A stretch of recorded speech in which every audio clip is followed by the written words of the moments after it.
China is a defender of the global order.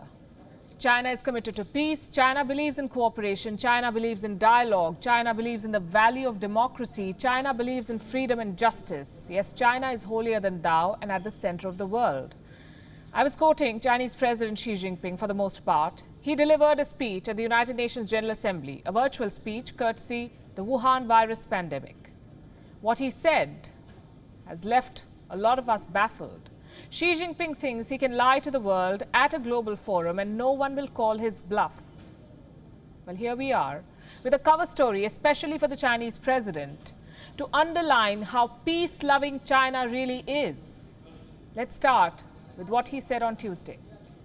China is the largest developing country in the world, a country that is committed to peaceful, open, cooperative, and common development. We will never seek hegemony, expansion, or sphere of influence. We have no intention to fight either a cold war or a hot war with any country.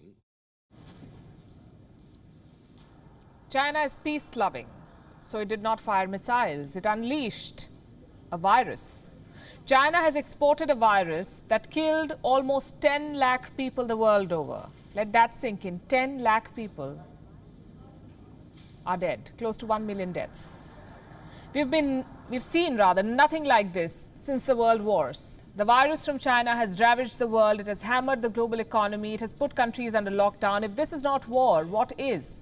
President Xi should think twice before putting China and peace in the same sentence. But guess what he said? He said China does not seek hegemony. Listen to this. Never seek hegemony, expansion, or sphere of influence. China has territorial disputes with 18 countries. We've been through this list before. China shares its border with 14 countries. It has territorial disputes with most of them. And then there's Japan. China claims the Senkaku Islands and the Ryukyu Islands. There's Vietnam. China claims large parts of this country, including Paracel and Spratly Islands. India. China claims the Indian state of Arunachal Pradesh and the territory of Ladakh. We know what's happening at the LAC. There's Nepal, the new best friend of China, not spared. China has built 11 buildings on Nepalese land. This is the latest. Then we have North Korea. China claims its Baekdu Mountains and Jiangdao. Beijing has land disputes with the Philippines. China claims 160,000 square kilometers of Russian land. It is fighting Singapore in the South China Sea. In the East China Sea, it is fighting South Korea.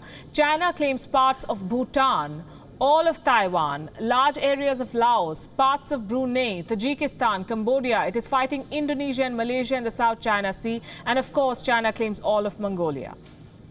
Now look at this map. This is the real face of expansionist, peace-loving China, and I'm not even done yet. China can make tall claims about peace, but they do not stand the test of facts. President Xi Jinping talks about his country's love for dialogue. Listen to him again. We will continue to narrow differences and resolve disputes with others through dialogue and negotiation. We do not seek to develop only ourselves or engage in a zero-sum game. What is China's definition of dialogue?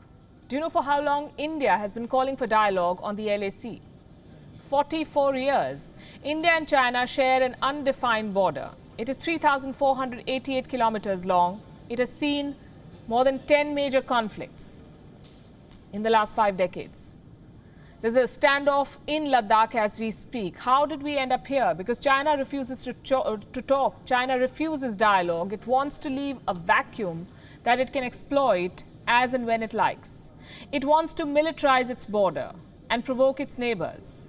Even when the Chinese people don't want this, they do not necessarily subscribe to Xi Jinping's expansionist agenda, and that includes some in the army. Let me show you a video that's been doing the rounds on social media. It shows PLA troops in tears. It surfaced on the 20th of September. In the last 3 days, this video has traveled the world from Pakistan to the UK. Everyone is poking fun. And they're asking one question. Why are these Chinese soldiers crying? Reports say these men are new PLA recruits and they're sobbing away to glory because they have been deployed to China's border with India. Are they scared of the Indian army?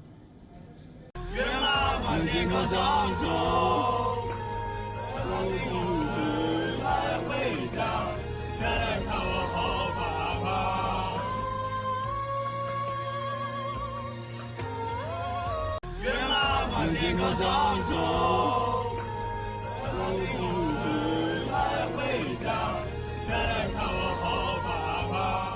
Chinese mouthpiece Global Times has come up with a new spin to this. It says the troops became emotional while listening to a Chinese military song. Such synchronization, they even weep in groups. Thank God we don't have songs that evoke mass sobbing. If anything, this video proves that Chinese soldiers are spoilt brats of the one China, one child era. Look at this piece from the South China Morning Post. It talks about how 70% of PLA soldiers are single children who may not be up to the task of defending China's borders. So it says here, China's own propaganda videos expose them, like this one which says they get hot meals at the border. What is this, a border face-off or a cook-off, some have asked. And this one which shows soldiers boarding planes with their helmets on. The bottom line is this: propaganda videos and highfalutin speeches fool no one. China has proven to be the opposite of peace-loving. Xi Jinping is a dictator who has proven to be incapable of fair dialogue.